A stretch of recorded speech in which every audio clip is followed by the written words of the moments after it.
Hi everybody. It's Thursday at 12:12, and it's time for Chat with Green Aggies, and we're so happy to see you all. Here today, we've got me, Laura Miller, Texas A&M AgriLife Extension Agent in Tarrant County for commercial horticulture. My great colleague, Paul Winsky, Texas A&M AgriLife Extension Agent for commercial horticulture in Harris County. We also have our wonderful horticulture specialist, Dr. Mung Mung Gu, the plant pathologist extraordinaire, Dr. Kevin Ong, water specialist at the Dallas Center, ruler of the world, Dr. Becky Grubbs Bowling, and the almost Dr. Irfan Vafai coming to us from the Overton Center, and our great buddy, Dr. Carlos Bogran with OHP, who's always kind enough to lend his expertise. And today, as a special treat, we've got Dr. Daryl Harp coming to us from Commerce, Texas, where he is the horticulture main man at the University of, at Texas A&M University Commerce, where he has done some really interesting crepe myrtle bark scale research that he's going to share with us, and I know you're going to enjoy that. And as always, we're here to try to answer your questions and just share the things that we're working on and the things that are going on in the green industry. So, Daryl, do you want to share your screen? Okay.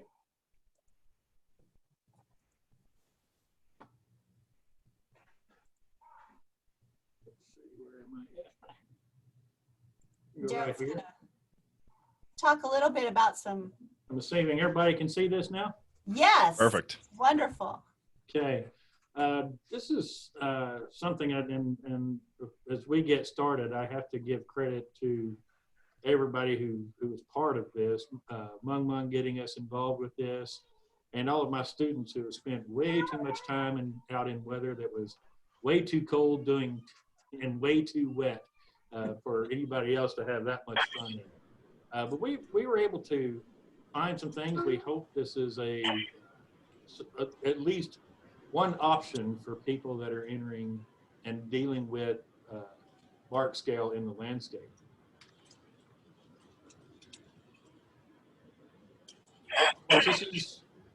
This is our fun little pest that we started seeing this, I believe the first formal report, official report, is 2004 out of Richardson.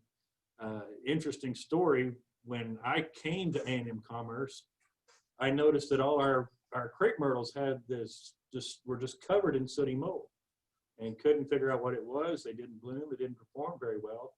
Turns out, looking back, they probably had some of the early cases of crepe myrtle bark scale.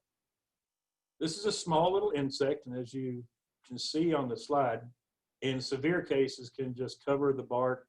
Otherwise, in mild cases, we see, you'll see the little white insects on there, little pinkish white insects there. What we see more often than not is actually the effect of them being there, and that is, as their excrement is the sweet excrement, that the high sugar content causes the sooty mold. That's the black that we see, the dark gray that ends up covering the foliage, ends up covering the stems considerably. And for many people, this is actually what we see first anything. Now, first and foremost, let's talk about the type of scale it is. This is not one of the armored scale that we're used to seeing on figs or that we're seeing on other plants. This is a felt scale, and still has some of the same issues that we have with the scale. Our topical insecticides don't work particularly well. Now, one of the things, and some of the early work that they did, and I'm very happy to see this, is this is a scale that, depending on where you are, especially here in Texas, may range anywhere from a couple of generations a year to as many as 4 or maybe even 5 if you're in far South Texas.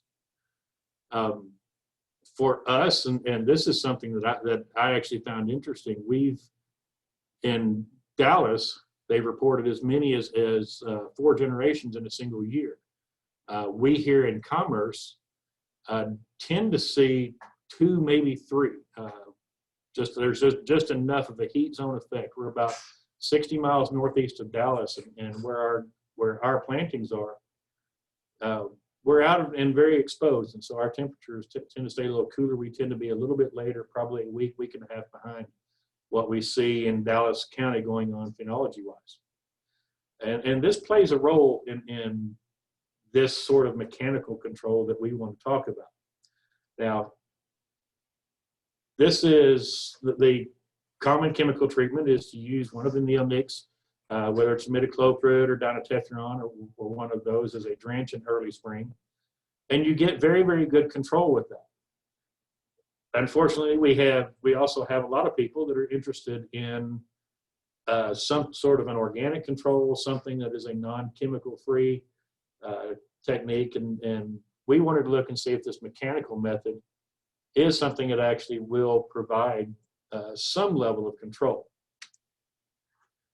So we planted, this is a continuation of a previous trial we had. We were actually looking at some of the black diamond cultivars as just kind of a normal landscape plant performance trial. These plants were planted in 2012. We have, when we started this trial, we had 4 ebony cultivars, or 4 of the black diamond cultivars, 1 Centennial Spirit that we use as our control. And unfortunately, we had lost ebony and ivory. That's the white flowering black diamond. Lost that and did get to replace that with a small flowering one called Tonto. And part of the reason we like doing this is now we wanted to see if there's any difference between which ones get affected. One of the first things that we see, and if you can see the picture, our greenhouses are in the backdrop of this picture. We didn't see any differences here or in our other planting in terms of differences between cultivars, which ones got infected first. But what we did see, as you can see, if you look next to the greenhouse, there's an opening right in here. The trees that were in that path of the wind, those were the ones that got infected first, or infested first. Then from these getting infested, then it spread out, both to the left and right, until all the plants in the trials were covered. So to test this, we wanted to use a couple of different treatments, or several different treatments here. First, we had 4 trees that got no treatment whatsoever. This is our negative control. We used Safari, that's dinotefuran, as a positive control, one that we knew we were going to get good control of the bark scale with. And then we did 2 mechanical treatments. One is just a soap and water scrub. That's what Michaela in this picture is doing here. You can see the brush in her hand, and in the blue bucket behind her, we've got some Dawn dish soap, and put that in a couple of gallons of water and just come out and you just spend about 10 minutes washing that tree and doing everything you can to get every bit of bark scale off of that tree. Now, when you're doing this, of course, one of the things that's happening and what's also providing some control is that you are removing any loose bark. This is where the eggs and the overwintering nymphs, overwintering nymphs tend to hide. So you are removing some of that loose bark. It is part of the process, and as you would expect too, you are going to get some small branches that get broken. That's typical. We have the small branches typically die as part of freeze damage here. In addition to the soap and water scrub, we also did a power wash. Basically, we just took a power washer out there. This one runs at about 3,100 PSI. We want to stay, we ended up wanting to be about 12 to 18 inches away from the branch to get the best control. Got inside of 12 inches, you started damaging the wood. Beyond that, it wasn't taking material off as effectively as we would have liked. Inside of both of these treatments, we also tried a horticultural oil spray, a Sulfol X. Applied this at 3 times, March, April, and May. Tried it once a month until we saw leaf break. And after that, we stopped. So this is PD doing the power wash. And again, it's just out there. And the one advantage to the power wash, when we did these this last winter, some of the Centennial Spirits had reached probably about 8, maybe 9 feet. With those, when they popped up in the hand scrub, we had to get a ladder out there and try to scrub up in the top of the plant. With the power washing, we were able to get to the entire plant from the ground. Okay. And on both these, again, with the power washing, you're spraying until you can't see any sign of the bark scale, and we're trying to wash off all of the sooty mold as well. And so we're trying to remove all of everything that we can see. Of course, again, any loose bark, any old bark is automatic, is just going to get washed off as part of this process. The Sulfol X, hopefully we were trying with that April and May, when it warms up in April, this is when some of the crawlers can start moving. We were hoping we'd see some difference by using the horticultural oil to get those. This is something that just for us didn't work. Previous trials didn't work. So unfortunately, the horticultural oils don't seem to provide much benefit to the for control of the bark scale. So now if we look at this, and this is kind of about what we expected to see. Now this is across all, this graph is across all treatments. In this, our scale actually went to 10. But here, this is the September before we treated. This is the last treatments we got. And these scores were pretty consistent. Across all the trees, all 24 trees, the average was a 4. The average probably went from about 2.5 to about 6, varying from tree to tree. But every plant that we had in the treatment did have observable bark scale. Just by doing this treatment, by next June, when we took our first, did our first scoring in June of 2019, we're down well under 1 on an average of 0.32, and the vast majority of trees, we saw no bark scale. By the time we come up to July, we're still seeing it's pretty scarce, but now we are starting to see it, and we're starting to see what we would expect to see. And again, this is bark scale. It is going to, number one, it's unlikely that you're going to remove all of it. Number two, bark scale is common enough in the area that it's very likely to see new infestations. But we did see that it did put this off. Now, because even by the end of the first growing season, we're still under half of what we were in September of the previous year. So we are very happy with that. Now, if we look across all the treatments, we can see that we drop, and this dark blue line down here at the bottom, this is our positive control. It comes up, it actually follows up in here. So it was just under 4 before. And throughout that next year, all the scores, and this is across all 4 plants, average, we're below 0. So we're not seeing much, if any, bark scale on these trees at all. And again, even in September, most of these were pretty clean. As we move up, now we've got a mix, and some of this is just, can't really tell what's going on. We hope to have this year's data in.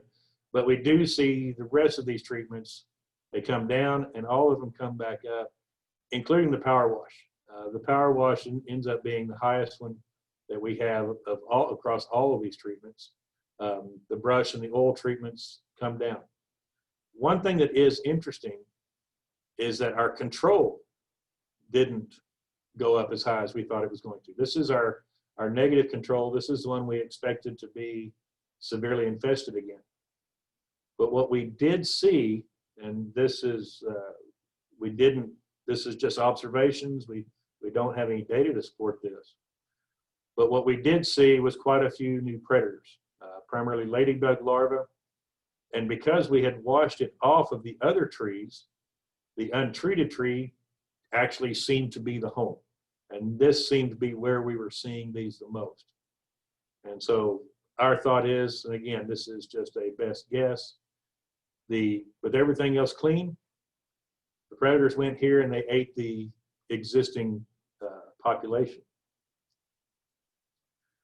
Now, as we look at across all the treatments, again, of course, our best treatment is the safari.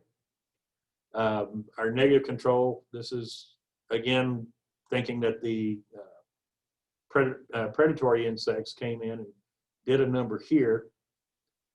We do see good success on the hand scrub. We do see good success on one episode of the power wash. Our hand wash plus the oil power wash, both of these are jumping back up. Now, one thing, so we've got the bark scale returning, but one of the best things and one of the things that I notice, and again, for most people that I deal with, what they see first is this sooty mold. They see the gray on the branches. They see the darkening branches from the fungal contamination. This is what we saw a major delay in. Across all treatments, the sooty mold goes from 3.5 to under 1 for all of them throughout the entire year. And so for us, as far as being a cosmetic feature, this provided control that if I was the landscape manager, I would probably be satisfied with this. And again, this is all treatments. Again, the safari, we see this and it drops down completely to 0. Again, where we had the higher infestations, we're seeing it creep back up higher. But even our highest one with the power wash only, the scores are still under 2. And so we're still seeing a good reduction in the sooty mold. Again, it's just the population of the bark scale just hadn't got up to a point where the sooty mold was being produced substantially. And again, we see, again, we've gotten the wiped out on the control with the safari with nothing. But again, even our highest treatment is at 1.5. So in terms of controlling the sooty mold, we think this has done a pretty good job in keeping that, at least the cosmetic issue of that under relative control. Now, the nice thing about dinotefuran, and where I'm always hesitant to compare these, because the dinotefuran is going to provide you control, some level of control, in some cases as long as certainly 12 months, sometimes as long as 18 months or more. So this mechanical method, we're doing it one time, and then what we're doing is we're seeing that the insects come back. The good news is it does take a while for them to come back. We're not seeing the redevelopment. We're not seeing, it certainly doesn't reach pre-treatment levels by the end of the first year. We did this again, and we're still collecting data for this year, but we're seeing similar results. We're seeing that relative control continuing and lower than previous year levels, extending well into September. We're actually going to go all the way into October this year. The sooty mold especially was very, very slow to redevelop. And so we understand the limitations. You're not getting complete control. You're not going to get rid of this. One of the problems is if you've got a client that needs a treatment mid-season, this is not something that's going to be done easily. Remember, when we were doing, whether it's the power spray or it's the hand scrub, we're removing bark. If you try to do this while leaf on, there's probably going to be some pretty serious aesthetic damage to the plant material. If you've got tall trees, for example, if you've got some of the large crepes we see in the Dallas area, they're 25 or 30 feet tall. Now you're talking about special equipment you're going to need to do this. And if your pressure washer tends to be a little bit stronger, or you've got a different nozzle, notice that we've got a pretty good spread on that nozzle. It's about a 25-degree spread on that nozzle. Each one of those is going to behave differently. And so you have to be very careful about how close you are, or how far you're remaining back from those stems. The nice thing about it is we are getting some level of control. We're getting some, at least, I don't want to use control, but maybe suppression is the better word to use here. I also like to think, before I went into academia, I spent 15 years in the landscape industry in the Dallas-Fort Worth Metroplex, doing both maintenance and high-end residential work. We were always looking for things to do in February. And this is typically when we spray, when we sprayed our treatments, everything was always done the second week of February. And this is, this is a good time. You've got crews available. This is a good time to go out and do some work. And this would be a nice add-on for your typical landscape maintenance firm to add a little bit more cash flow, a little bit more revenue very early in the season. It also obviously is going to provide suppression in those landscapes that want to remain pesticide free.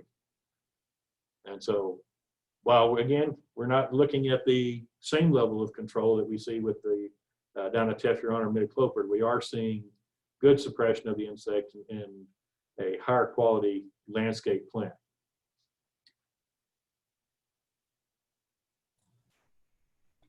So, Daryl, I think that this would be a lot better thing to do to crepe myrtles in mid-February than chop them off at, Oh, absolutely. 5 feet Yes, above yeah, we can start crepe washing instead of crepe murder.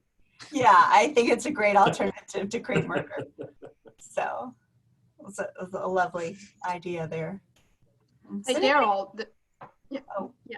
Sorry, Mung Mung? No, yeah, thank you, Laura.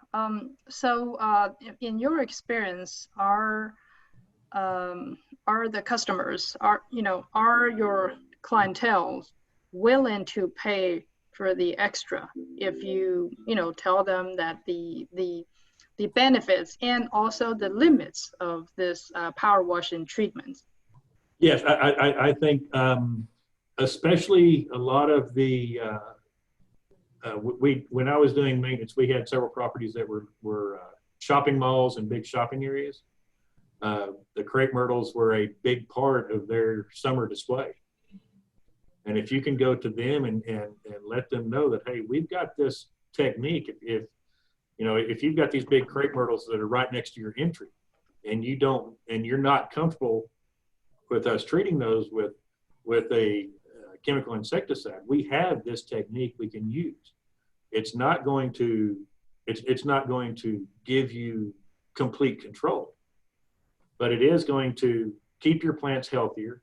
It probably is going to help them improve their bloom, because that's the biggest thing that we see with the crepes and the bark scale is what I've seen is just a drop in bloom quality. The blooms are never as big, the clusters are never as big, the blooms are never as prolific.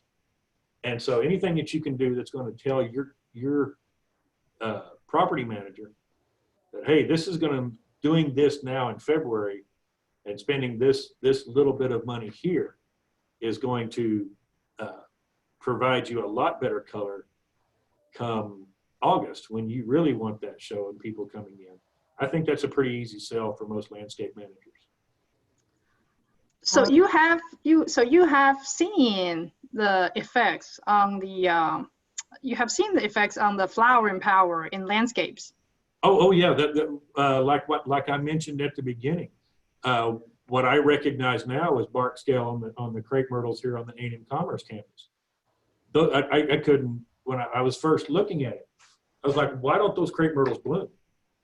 Because the crepe myrtles, you were just covered in sooty mold.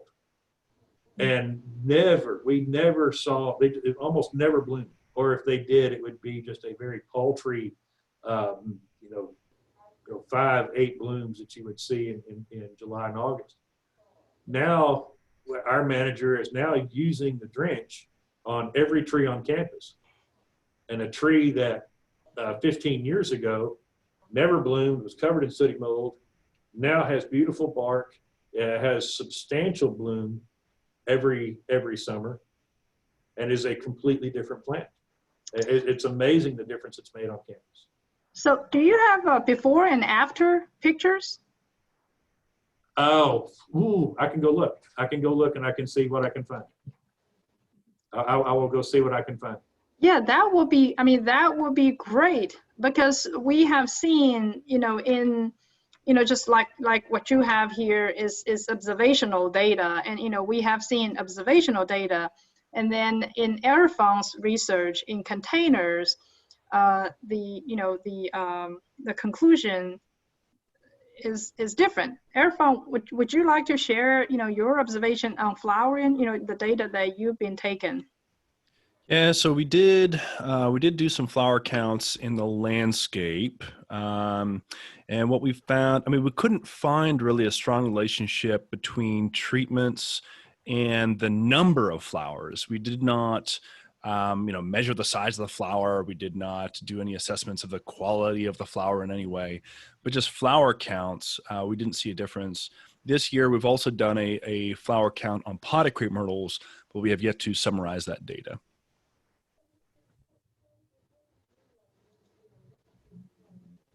So I think, there's some, I think anecdotally what we've noticed is a lot of people anecdotally will say that there is a relationship between crepe myrtle bark scale and flowering, but at least from what we've done so far, we've not been able to statistically show any kind of correlation there.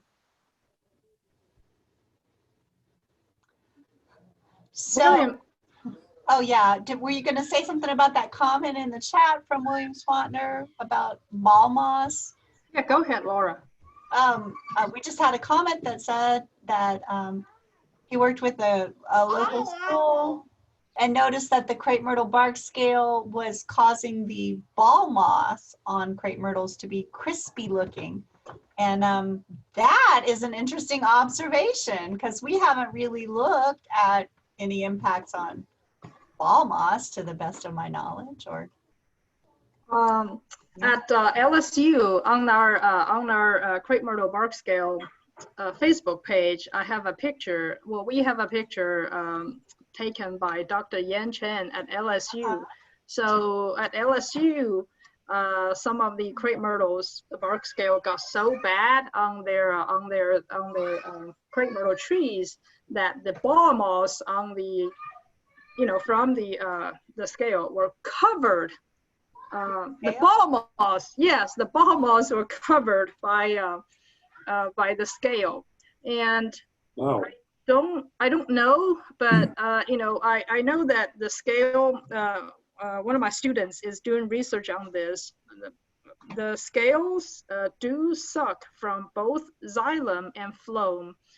So maybe, and this is this is very hypothetical. This is very hypothetical that if the scale is sucking water from the ball moss, that may give it, I'm saying only may give it a crispy look. And also, let's say if the scale is sucking water from crepe myrtle trees and nutrients, so that leaves the ball moss less water, less nutrient to.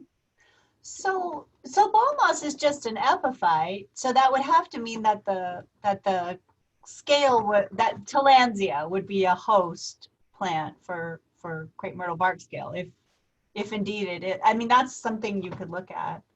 And see, the thing is that that the scales get on, the white sacks get on the ball moss does not necessarily mean that they are infesting the ball moss. It could be simply that they find the ball moss be a place to settle down and then cocooning, so that's not necessarily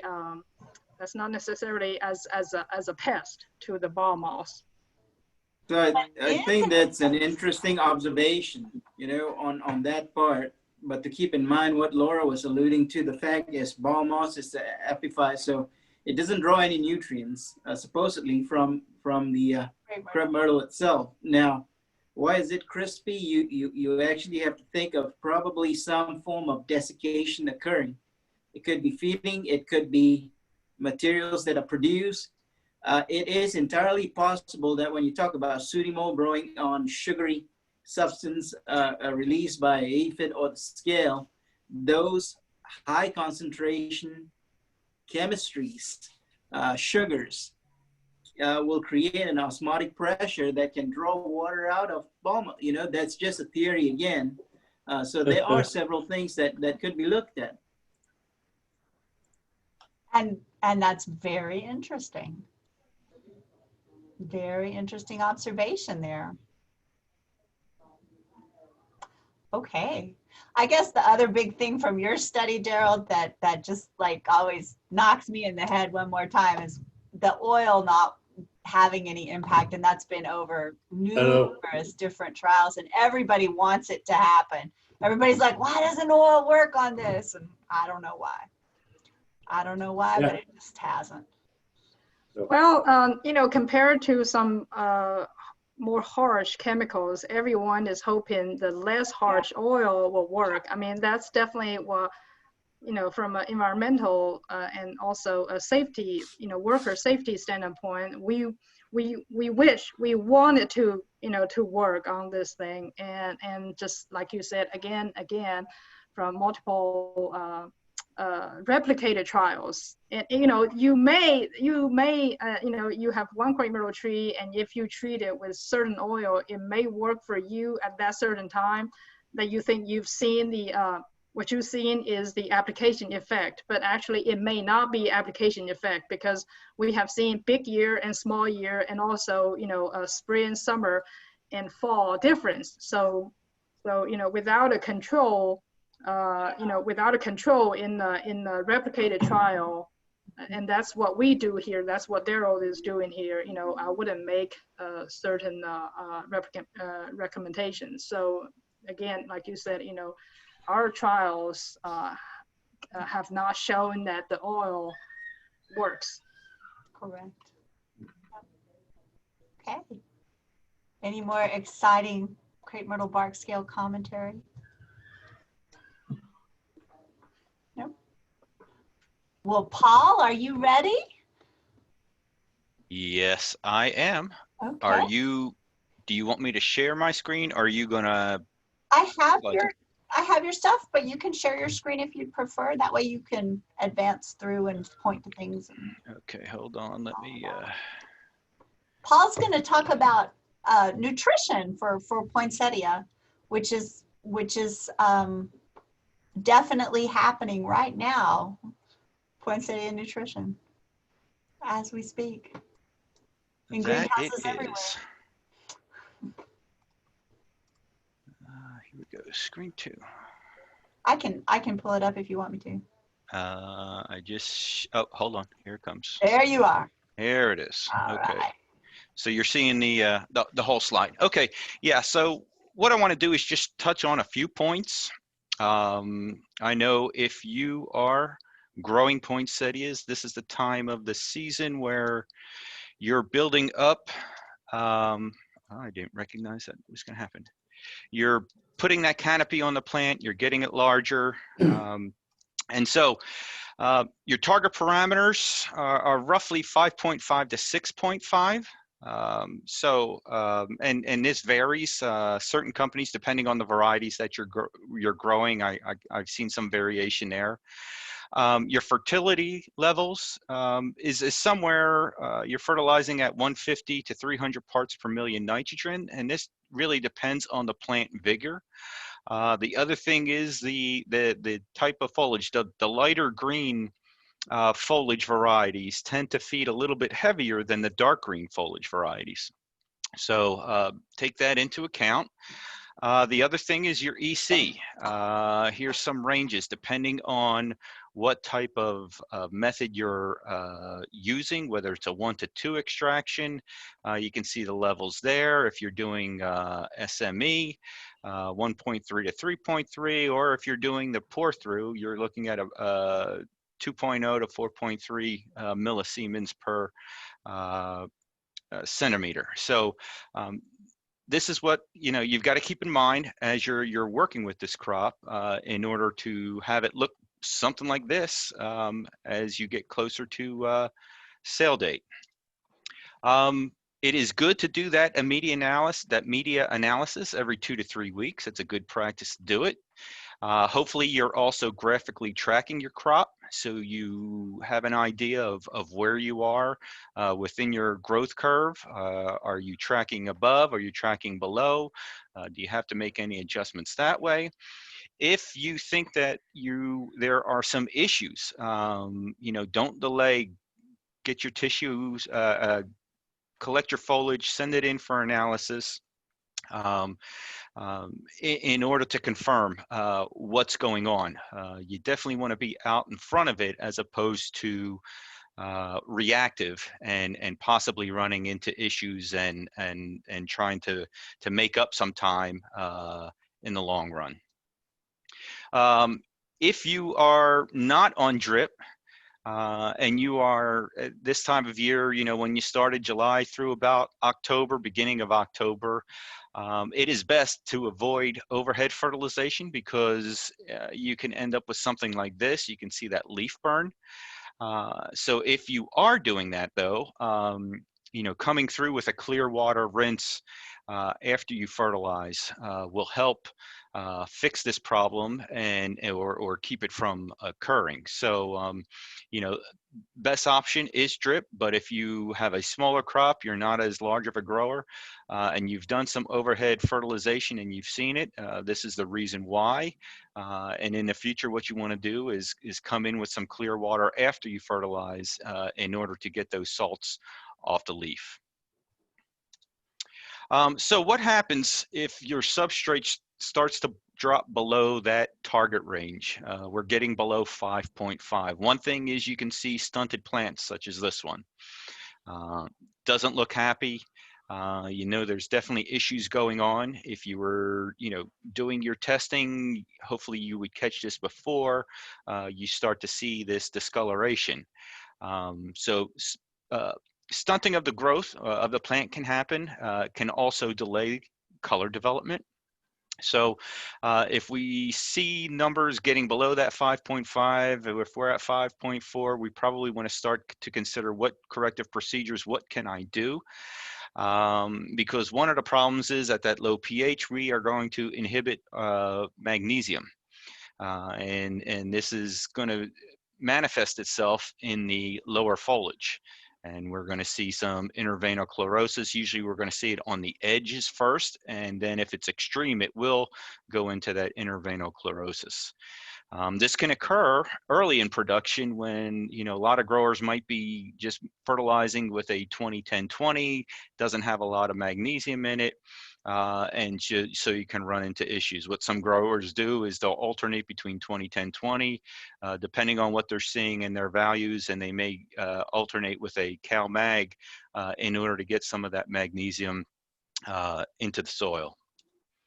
Here's typical symptoms. So you can see it's in the lower foliage. You can see along the edge here where we see the yellowing. This leaf here on the left-hand side, on the left image, we can see it. And then this image here on the right is really an extreme case where it is starting to make that intervenal problem. We can see that discoloration, we can see that yellowing. So we definitely have to make some changes in order to fix this, in order to help that crop along, so we've got a successful and saleable plant. What are some corrective actions that you can do? You can switch to a basic type fertilizer. Flowable lime is another option, 1 to 2 quarts per 100 gallons, and then rinse the foliage afterwards. You don't want to go above that 2 quarts because you can run into issues. It could negatively affect your injector. So that's why they recommend that 1 to 2 quarts, and in certain cases they'll just go with 1 quart, but they may do two separate applications in order to reach the effect that they want. Hydrated lime, there's a technique there you can use, and also there's potassium bicarbonate. If anybody needs information on that, I could pass that along. But the hydrated lime and potassium bicarbonate are a little bit, I guess, more involved, and it depends on the type of equipment that you have that you're working with as to which one would work best for you. Now, what happens if we go the other way? If our substrate pH starts to creep up and we're getting more alkaline, we're getting above that target of 6.5, then we're going to see issues with iron uptake. So we're going to start to see chlorosis. With iron, it's going to be in the new growth. So when we saw the magnesium, it was in the older growth or the more mature growth.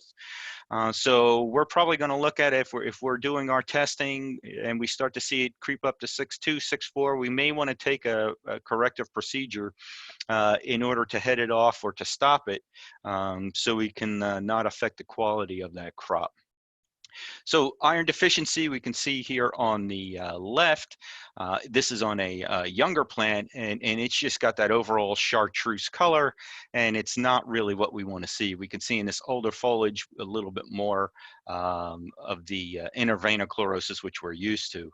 The image on the right, a little bit more mature plant, it's got a little bit more canopy in it, and you can see how that inner vena chlorosis presents itself in this new growth. Corrective action here is one option is fertilize with an acid-based fertilizer. So the ammonia-based nitrogen fertilizers are going to be one step that we can take. Depending on what you have equipment-wise, we can also come in with an acid water drench.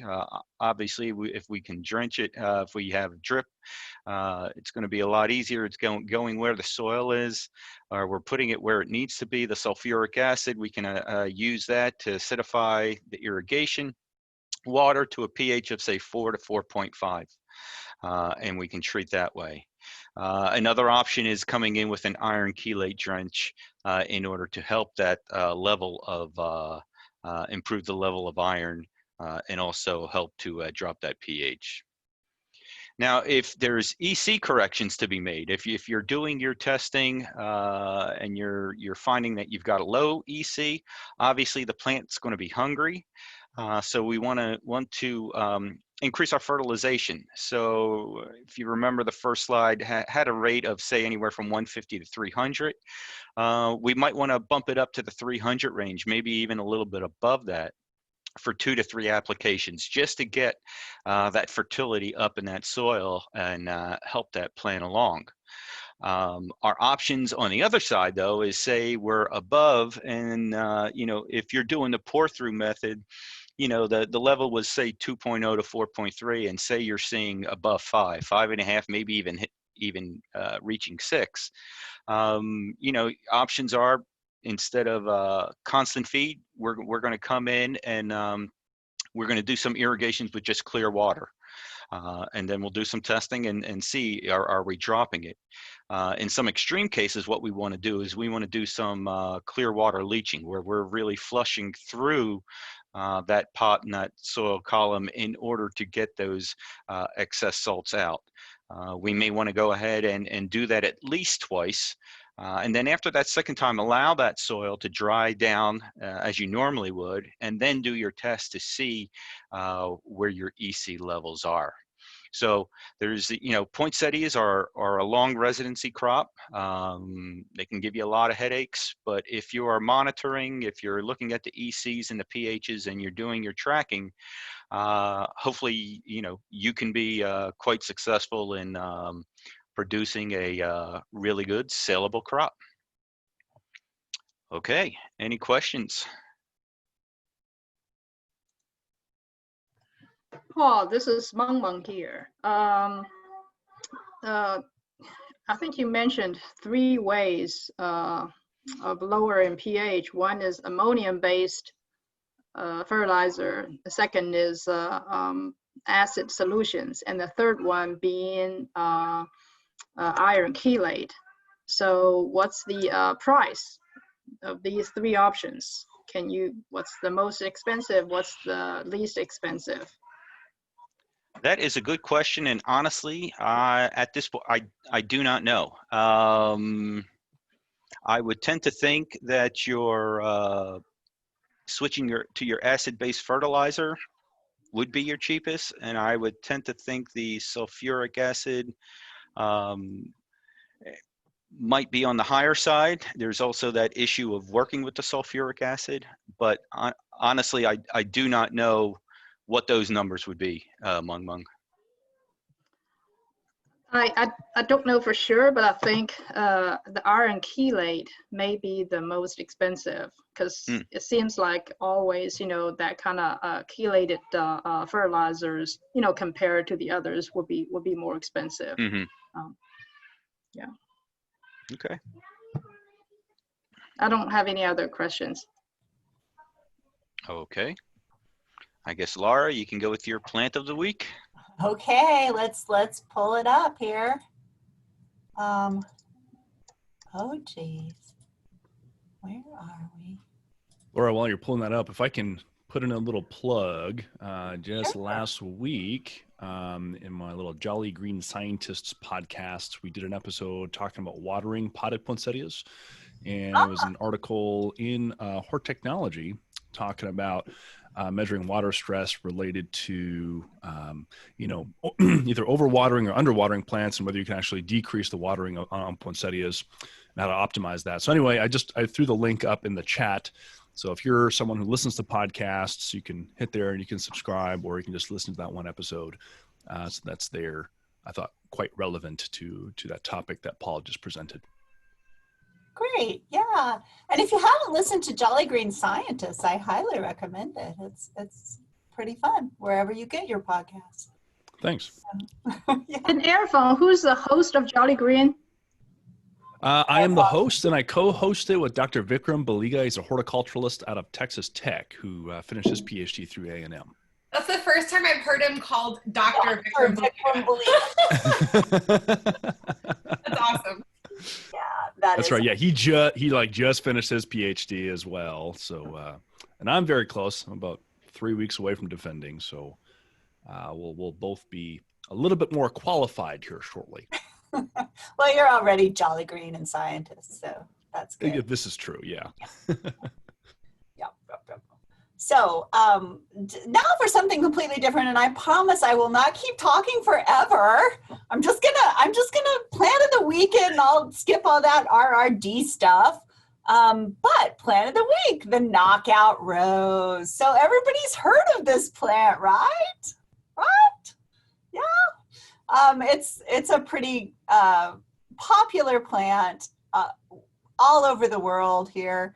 Really, this revolutionized rose use in landscapes and rose sales from nurseries and all kinds of things. I like to call it the rose that made Milwaukee famous, because there's the rose breeder down there. William Radler was a employee of the Milwaukee Parks Department and the director of their municipal botanic garden. And in his spare time, he just liked to make rose crosses. And he selected a cross from Carefree Beauty, which is another earth kind rose. Knockout rose also selected as an earth kind rose, but Carefree Beauty, another earth kind rose, and Razzle Dazzle. Those were the two that he was crossing and playing around with, and found this one that was just great at blooming and totally resistant to black spot. And if you remember your grandmother's rose garden, it was probably my grandmother's rose garden, which is in the exact same location where you see those knockout roses. That was my grandmother's rose garden. She had old hybrid teas.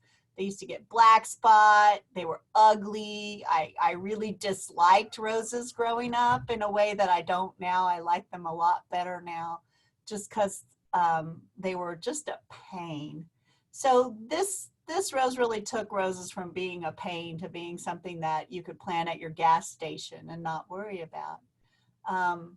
They were also bred to be cold hardy, which is kind of interesting for us. We're not in a cold rose area, but up in Minnesota, and I didn't know this until a couple of years ago when I went to North Dakota.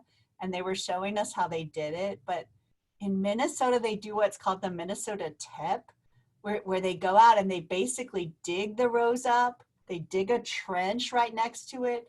They lay it down. They cover it up with straw and mulch so that it can live through the winter.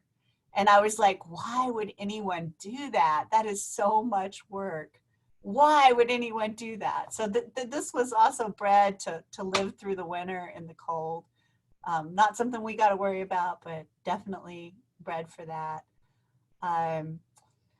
It gets big. I didn't cut mine back last February, and you can see that they're probably 5 by 5 feet, though you can manage them more appropriately at about 3 by 3.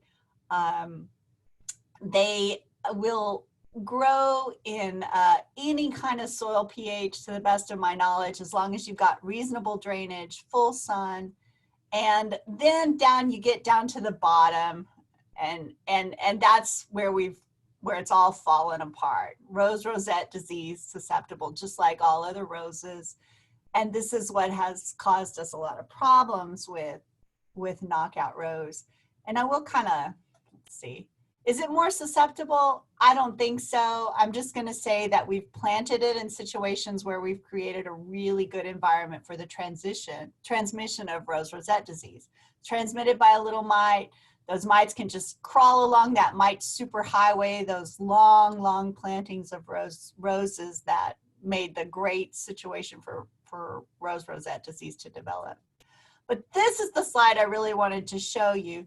The industry impact, the economic impact of rose rosette disease is enormous. And that's kind of why we're all, trying to work on looking for resistance in rose breeding. Rose breeding is very complicated. There's a whole lot of genetics all mixed up together in most commercial rose cultivars. But that's why we're all kind of looking for something in host plant resistance to get around this, because we're not going to get a vaccine. We're not gonna be able to totally manage the mite that transmits the disease. So really, we've got to go for that. But if you go back, is it worth it to plant a knockout rose these days? Well, I would say possibly it is. Just you've got to realize that it's not immune to rose rosette disease. It still has all its other great qualities, though, and you may want to use it in a landscape just because it's still a pretty wonderful plant and deserving of our landscape use, just not overuse. And that's all I have to say about that. But anybody got any questions? Hey, Laura Irfan here. Do you know, so I mean, you said no vaccines, but do you know if anyone has been working on an RNAi, like some kind of way of actually curing rose rosette? I know that there was discussion of whether or not this would be the perfect plant for that kind of, that roses would be the perfect plant for that kind of approach. But I don't know. I haven't seen much. That's something maybe Jolly Green scientists could delve into. Yeah, maybe. That might be an interesting one. Yeah, absolutely. And then, so for now, is the recommendation still to keep the roses 6 feet apart and no rose parties, or what's the... No rose parties. Look, okay, let's see. We're going to go back here. Don't forget a mask over the blooms. Yeah. I'm going to go back here. Number one, if they are symptomatic, I mean, it's still our recommendation to remove the entire plant, try to bag it up, remove the root ball. Second recommendation that I can say is great, and this is a link to a little beautiful little pruning video from Dr. Brett Pemberton. Pruning in the dormant season, which is a recommended practice for roses anyway, does help reduce the number of mites overwintering on the roses, so therefore transmission of disease. So that's recommended. Now, pruning out symptomatic tissue, Dr. Mark Wyndham at the University of Tennessee looked at that, and I've got a little bit of information on that. It does slow down disease progression, but it does not cure the plant of rose rosette disease. Winter pruning, though, is helpful. The next thing that is helpful is not blowing the mites around with leaf blowers. And, you know, leaf blowers are so fast and, you know, efficient and they're great, but they really can move the mites around. They can spin this little thread and kind of parachute around. So we avoid leaf blowers around roses if they are infested. I know that's easier to say than it is to actually do. These are Dr. Wyndham's experiments at the University of Tennessee's Plateau Research Station in Crossville, Tennessee, which is pretty fun to visit if you ever get a chance to go there. But what he did was he planted this infected row of knockout roses. These are all knockout roses in these trials. And then he did 3 different experiments. Experiment 1 was the barriers, trying to plant a non-host plant to break up the transmission of the mites. Experiment 2 was miticides, and experiment 3 was a pruning experiment. I can go through these real quick. I said I wasn't going to, but now I am. This is the barriers. He just planted Miscanthus sinensis around the roses. So the idea being that the mites can't live on grass. So if you have a rose and then something else, and the mite can't just, you know, continue its superhighway. If you break up that superhighway, then, you know, you can stop transmission. And it did work reasonably well.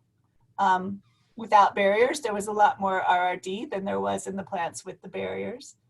The next one, he looked at miticides. The problem with miticides, in my opinion, is that it's kind of like preventing West Nile virus by managing mosquitoes. Yeah, you got to do it, and that's great, and there's, you know, ways you can do it, but it only takes one, you know, theoretically one little mite that you didn't kill, which is going to be pretty easy to not kill them all, to transmit the disease. So it's never going to be perfect, but he did significantly reduce transmission of the disease by managing the mites. The way they did it was spraying every 2 weeks, which is probably also not really feasible in most situations. But miticides, you can recommend spiromesifen, bifenthrin, abamectin, and horticultural oil in landscapes as effective. And then finally, he did this pruning experiment where they just came along, and if they saw plants with the rose rosette disease symptoms, they pruned them out immediately, or they waited for some period of time and then pruned them out. And did that make a difference? And it did. The problem with the pruning of the symptomatic tissue is that it probably will come back eventually, and it could be as long as, you know, 18 months later, which maybe that's, you know, worth doing. I don't know. But yeah, this is what happened. We extremely lengthened the amount of times that the plant could be asymptomatic. And that's it. So finally, what do we know? The mites are temperature sensitive, but they can overwinter in our winters, and we are in their acceptable temperature range for quite a bit of the year. Plants can be infected for up to 18 months, documented in literature, without showing symptoms. The mites are probably eaten by some other mites. There was even one study where it documented that they were consumed by 2-spotted spider mite, but that's like out of the frying pan into the fire, maybe. I don't know. Management that we can for sure recommend: removal and disposal of infected material, dormant season pruning out symptomatic tissue also was somewhat effective. Avoid moving the mites around, providing those space between plants and barriers between the plants, and then miticides when the mites are present and you're willing to stay after it with those. But there you go. Now I did talk the whole time. Sorry. Laura Meng here. Yes, I have a comment about what Ervan's question that he asked Yeah. about RNAi. I don't remember any of the Rose Rosette team, the team members mention anything about RNAi. And if in their effort to develop the next Rose Rosette resistant roses, but also RNAi seems like a little bit old technology.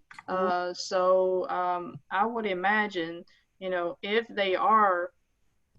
any group is going to use, biotechnology to, develop the resistant rose, they're probably not going to use RNAi, but possibly other tools, other more, more updated tools. Just my input. Thoughts. Gotcha. Yeah. Thank you. Thank you. Is that it? I just wanted to mention that I put the link to our survey in the chat. And so if you're joining us today, if you don't mind going and filling that out, it doesn't take very long at all. It just gives us a little feedback on the program and helps us out to continue to improve and grow as a group. So if you don't mind taking 5 minutes and just clicking that and filling it out, we would really appreciate it. Please take 5 minutes or 4 minutes or 3 and just do that for us. We would greatly appreciate it. And thank you, Becky, for putting that up in the chat. All right. If that's that, then I guess we're done chatting with Green Aggies today.